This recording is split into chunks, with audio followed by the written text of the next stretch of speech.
From our Chicago studios, this is the Muslim News on Muslim Network TV. Assalamu alaikum, I'm Samana Siddiqui. A 5-year-old disabled boy in Gaza has died from severe malnutrition as Israel's blockade limits food and aid. This and more in our show today, so stay tuned. Meanwhile, protesters gathered outside NBC and Fox News headquarters in Washington on Monday to condemn Israel's latest murder of Palestinian journalists. They held a vigil for Al Jazeera reporters Anas al-Sharif and Mohammed Qareqi, who were killed by an Israeli airstrike on Sunday, along with 3 camera operators and a local freelancer. Their press tent was near Al-Shifa Hospital in Gaza City. Protesters accused Israel of trying to silence the press and called on American media to speak out.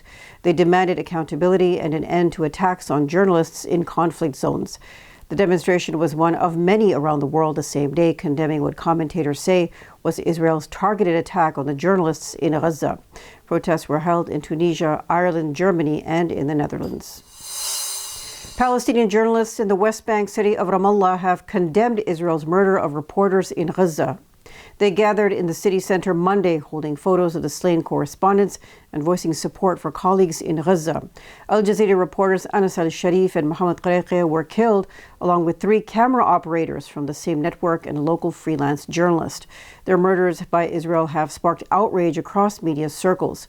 Protesters called the targeting of journalists a deliberate attempt to silence coverage of the genocide. They demanded accountability and international action to protect media workers in conflict zones. Rights groups say more than 200 journalists have been killed since Israel launched its genocide in Gaza in October 2023. A 5-year-old disabled Palestinian boy has died from severe malnutrition in Gaza due to Israel's ongoing blockade of food and humanitarian aid. Medical officials say Mohammed Zakaria Khudr's weight dropped from approximately 26 pounds to 6 before his death on Monday. His father blamed a lack of milk and food caused by Israel's blockade since March. Video on social media showed his skeletal frame with ribs protruding. The World Food Programme says 1/3 of Gaza's population has gone days without eating. The Palestinian Health Ministry in Gaza says that 222 people, including 101 children, have now died from hunger. 5 more deaths were reported in the past 24 hours. Hospitals warn that famine is worsening, with Israel allowing only 1,210 aid trucks over 2 weeks, just 14% of what is needed. The UN warns that hundreds of aid trucks must enter daily to avert further starvation. Illinois Governor J.B. Pritzker has backed a Senate push to block U.S. arms sales to Israel. He said it sends the right kind of message to Israeli Prime Minister Benjamin Netanyahu to ensure food aid reaches Palestinians in Gaza. Speaking to NBC News, Pritzker urged Israel to do everything possible to prevent starvation.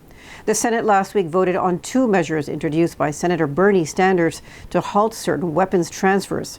A record 27 Democrats supported the move, up from 15 in April, but both resolutions failed by more than 70 votes. Gaza is facing a famine amid Israel's ongoing genocide in the region. Israel's cabinet has approved plans to expand operations and occupy Gaza City, despite International Court of Justice orders to allow aid and avoid genocidal acts. More than 30 Democratic Congresswomen are demanding that agents with the Immigration and Customs Enforcement, or ICE, clearly identify themselves during operations. The representatives warn that current practices with agents in masks, plainclothes, and unmarked vehicles are enabling criminals to impersonate ICE officers and harm women. In a letter to Homeland Security Secretary Kristi Noem and ICE leadership, lawmakers cited multiple cases where imposters abducted, robbed, or sexually assaulted women. Such reports have come from Maryland, New York, North Carolina, and Pennsylvania. The lawmakers also said such tactics resemble secret police in authoritarian regimes and must end immediately to safeguard women and uphold democratic standards.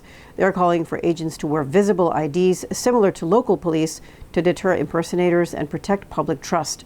Legislation including the No Masks for ICE Act and the Visible Act have been introduced in Congress alongside state-level bills to ban masked federal immigration agents. Senator Jack Reid is blasting President Donald Trump's move to put Washington's police under federal control and deploy the National Guard. Reid called the step misguided and unsupported by the facts. He said the military should defend the nation from external threats, not do day-to-day policing.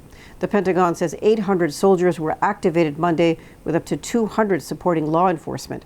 They will handle logistics, administration, and provide a physical presence.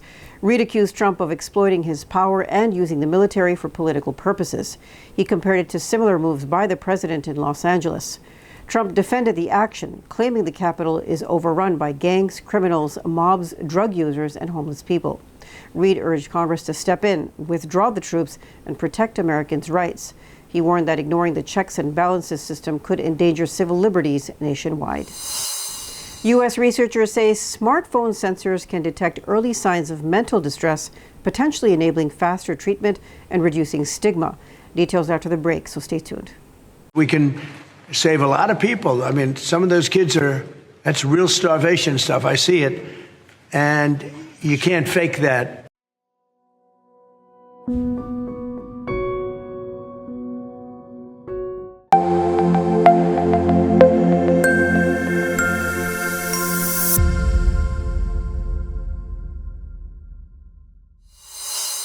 The Congressional Budget Office, or CBO, says a new Republican-backed law will hurt working families and benefit billionaires.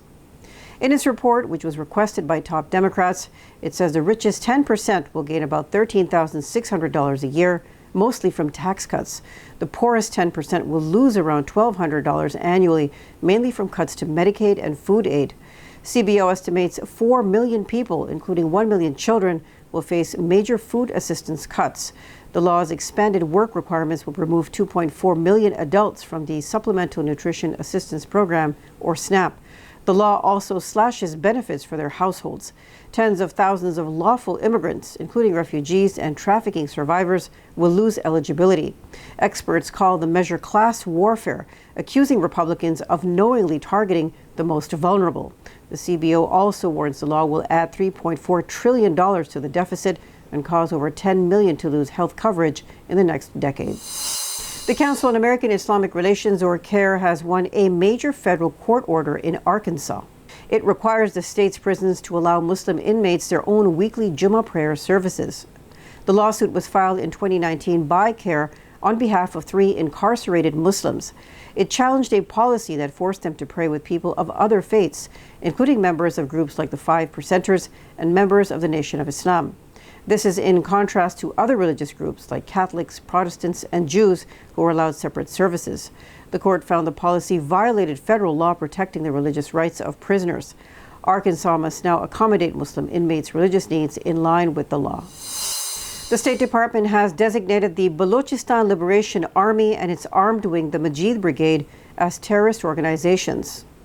The group is active in Pakistan's Baluchistan province. The groups are blamed for multiple deadly attacks, including the March 2025 seizure of the Jafar Express train from Quetta to Peshawar. That attack killed 31 people and held more than 300 passengers hostage. They also claimed responsibility for suicide bombings near Karachi Airport and the Gwadar Port Authority complex in 2024. The designation means both groups and anyone linked to them face U.S. sanctions and are cut off from the American financial system. The BLA was first listed as a terrorist group by Washington in 2019 and is also banned in Pakistan and the UK. Baluchistan has faced decades of insurgency, with separatists claiming it was forcibly incorporated into Pakistan when the country was established in 1947. Islamabad accuses India of backing the group. Muslim organizations in the Netherlands have filed a complaint against far-right politician Geert Wilders. They accuse him of inciting hatred, discrimination, and violence against Muslims. The action follows Wilders' post on X showing a blonde woman labeled good and a woman in a hijab labeled bad. Experts say the image fuels anti-Muslim sentiment and echoes Nazi-era propaganda portraying Jews as unwanted.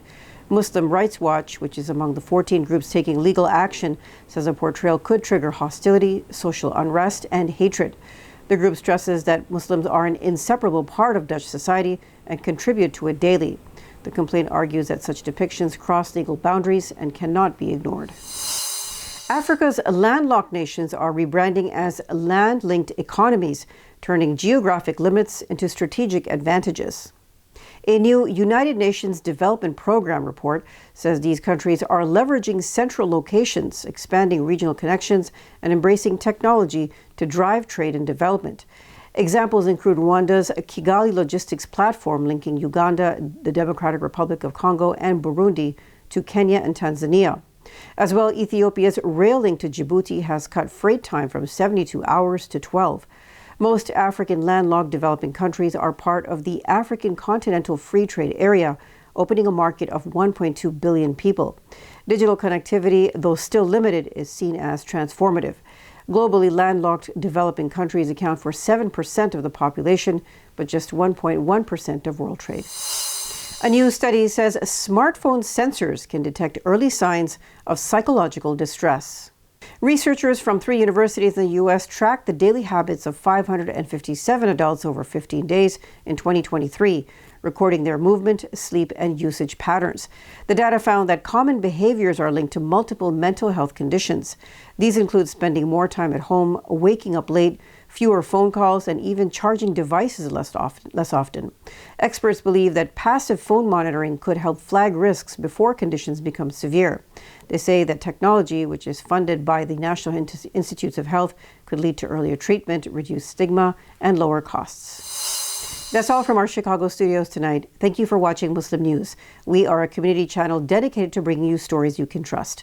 Please like, share, and subscribe to our content. You can also comment to let us know what you think of our coverage. Please donate now by visiting muslimnetwork.tv/donate. For more content, keep watching Muslim Network TV. Salam.